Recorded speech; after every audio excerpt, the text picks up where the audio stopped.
1524 ഖുഷി എന്ന കൊച്ചിയിൽ നിന്നും വാണിജ്യത്തിനു വേണ്ടി മലബാറിലേക്ക് എത്തിയവരാണ് മരക്കാരന്മാരെന്ന് സയ്യിദ് സൈനുദ്ദീൻ മുക്തം എഴുതിയ തുഫത്തുൽ മുജാഹിദീൻ എന്ന ഗ്രന്ഥത്തിൽ പറയുന്നു. സമുദ്രപാത കൈവശപ്പെടുത്തുന്നതുകൊണ്ടും മലബാറിനെ കൊള്ളയടിക്കുന്നതുകൊണ്ടും പോർച്ചുഗീസിനെതിരെ കുഞ്ഞാലിയുടെ നേതൃത്വത്തിൽ നാവികപ്പട രൂപപ്പെട്ടു. ഹിറ്റ് ആൻഡ് റൺ എന്ന രീതിയായിരുന്നു കുഞ്ഞാലിയുടേത്. ഭാരം കുറഞ്ഞ ചെറിയ നൗകകളിൽ ചെന്ന് പോർച്ചുഗീസ് കപ്പലുകൾ ആക്രമിക്കുകയും അവിടെ നിന്ന് കടന്നുകളയുകയും ചെയ്യുന്ന രീതിയാണ് hit and run. 1529 വൈസ്രോയിയായ നുനോഡോ Cunha അധികാരത്തിലേറി. Kunjali മരക്കാന്മാരുടെ ആക്രമണം നേരിടാൻ 1531 ലുനോഡോ കുൻഹ ചാലിയം എന്ന സ്ഥലത്ത് ഒരു കോട്ട പണിതു. സാമൂതിരിയുടെ കണ്ടത്തിലേക്ക് നീട്ടിയ പീരങ്കി എന്നാണ് ചാലിയം കോട്ട അറിയപ്പെടുന്നത്. 1531 തന്നെ കുഞ്ഞാലി മരക്കാർ ഒന്നാമൻ എന്ന കുട്ടി അഹമ്മദ് അലി മരണപ്പെട്ടു. അതേ വർഷം തന്നെ കുട്ടിപ്പോക്കർ കുഞ്ഞാലി മരക്കാർ രണ്ടാമനായി അധികാരമേറ്റെടുത്തു. 1540 സാമൂതിരിയും പോർച്ചുഗീസുകാരും തമ്മിൽ ഒരു ഉടമ്പടി ഉണ്ടാക്കി, പൊന്നാനി ഉടമ്പടി. പക്ഷേ ആ ഉടമ്പടിക്ക് ശേഷം സാമൂതിരിയുടെ മുകളിൽ പോർച്ചുഗീസുകാർ കൂടുതൽ അധികാരം സ്ഥാപിക്കാൻ തുടങ്ങി. ഇതേ തുടർന്ന് ചാലിയൻകോട്ട പിടിച്ചെടുക്കാൻ സാമൂതിരി ഒരു യുദ്ധം പ്രഖ്യാപിച്ചു. പക്ഷേ ആ യുദ്ധത്തിൽ കുഞ്ഞാലി രണ്ടാമൻ രക്തസാക്ഷിയായി. തുടർന്ന് പട്ടുമരയ്ക്കാർ കുഞ്ഞാലി മരയ്ക്കാർ മൂന്നാമനായി അധികാരത്തിൽ കയറി യുദ്ധത്തിൻ്റെ നേതൃസ്ഥാനം ഏറ്റെടുക്കുകയും ചെയ്തു. ഇദ്ദേഹമാണ് പോർച്ചുഗീസിനെതിരെ ഏറ്റവും കൂടുതൽ നാശനഷ്ടം ഉണ്ടാക്കിയത്. ഈ നിൽക്കുന്ന പട്ടുമരയ്ക്കാർ 3 ദിവസം രാപ്പകലില്ലാണ്ട് പോര് നടന്നു.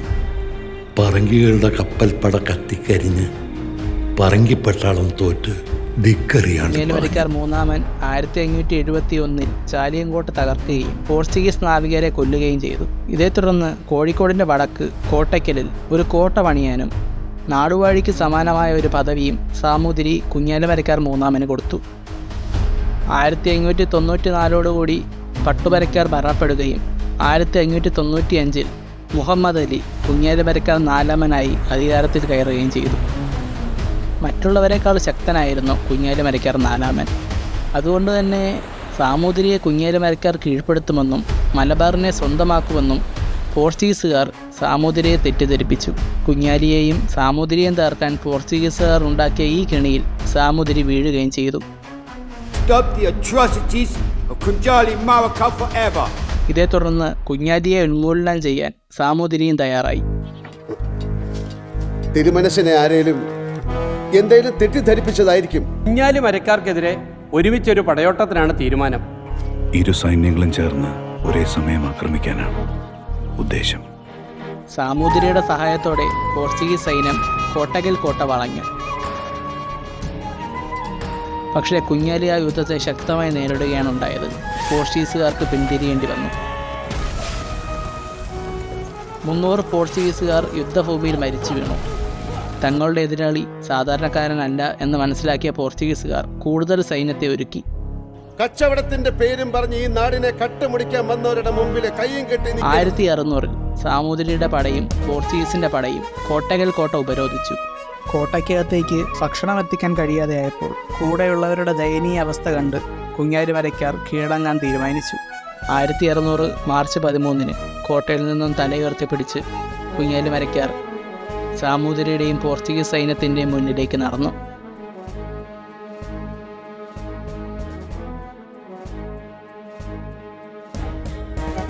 കുഞ്ഞാലിയെ പോർച്ചുഗീസുകാർ വധിക്കാനായി ഗോവയിലേക്ക് കൊണ്ടുപോവുകയും ഗില്ലറ്റിൻ ഉപയോഗിച്ച് തല വിച്ഛേദിക്കുകയും ചെയ്തു.